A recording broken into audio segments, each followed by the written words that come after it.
3, 2 और 1 और उसके बाद फिर हम यहाँ लिख लेंगे क्या, न्यू रेशियो। क्या लिख लेंगे, न्यू रेशियो बराबर जो दिया है बराबर बराबर कह रहा है, यानी कि तीनों का अनुपात बराबर होना चाहिए।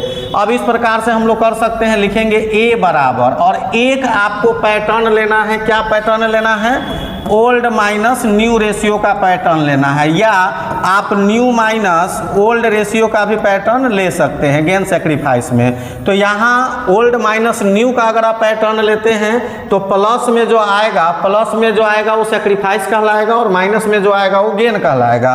और न्यू माइनस ओल्ड का लेंगे तो जो प्लस में आएगा वो सेक्रीफाइस जो प्लस में आएगा वो गेन कहलाएगा और जो माइनस में आएगा वो सेक्रीफाइस कहलाएगा। तो हम लोग ओल्ड माइनस न्यू करके लेते हैं। तो देखिए ए का जो है हिस्सा ओल्ड रेशियो कितना है, 3, 2, 5, 1, 6 यानी 3/6 है और माइनस कर लेंगे 1/3। आप जानते हैं कि 6 और 3 का लॉसा कितना होगा, 6 होगा।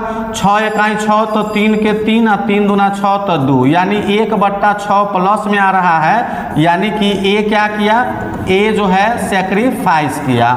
अब उसके बाद आते हैं बी पर, और बी क्या है, तो बी का जो रेशियो है 2/6 है और माइनस फिर 1/3 हो जाएगा। 6 और 3 का लॉस फिर 6 हो गया। सो हेलो स्टूडेंट्स, कैसे आप सब लोग, उम्मीद है अच्छे होंगे, स्वस्थ होंगे। तो आज का ये क्वेश्चन जो हमारा लिया गया है 12th क्लास का क्वेश्चन है और 12th क्लास में जो अकाउंटेंसी है लाभ हानि अनुपात में परिवर्तन चैप्टर पार्टनरशिप से लिया गया है। और इस चैप्टर में आज हम लोग सीखेंगे सेक्रीफाइस रेशियो और गेनिंग रेशियो के बारे में निकालना। सेक्रीफाइस रेशियो और गेनिंग रेशियो होता क्या है, तो क्वेश्चन पहले पढ़ेंगे। क्वेश्चन क्या कर रहा है, ए बी क्या कर रहा है, ए बी और सी साझेदार है जो लाभों को 3, 2, 1 के अनुपात में बांटते हैं। क्या कर रहा है, ए बी और सी साझेदार है जो लाभों को 3, 2, 1 के अनुपात में बांटते हैं।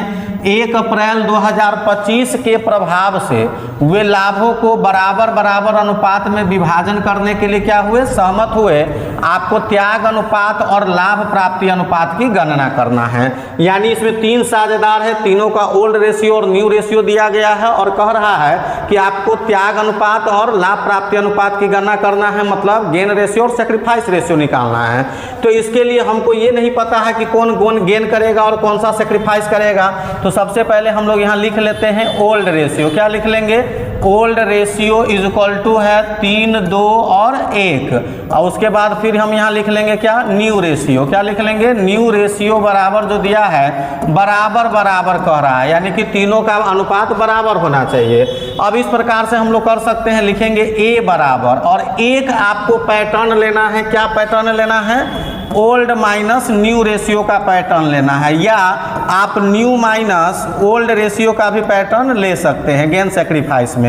तो यहाँ ओल्ड माइनस न्यू का अगर आप पैटर्न लेते हैं तो प्लस में जो आएगा वो सेक्रीफाइस कहलाएगा और माइनस में जो आएगा वो गेन कहलाएगा।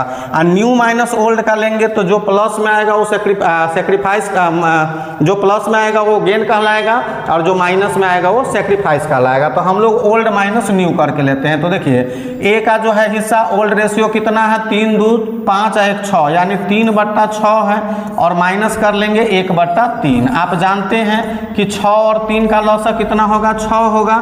6 इकाई 6 तो 3 के 3 और 3 दूना 6 तो 2 यानी 1/6 प्लस में आ रहा है, यानी कि ए क्या किया, ए जो है सेक्रीफाइस किया। अब उसके बाद आते हैं बी पर, और बी क्या है, तो बी का जो रेशियो है 2/6 है और माइनस फिर 1/3 हो जाएगा। 6 और 3 का लॉस फिर 6 हो गया।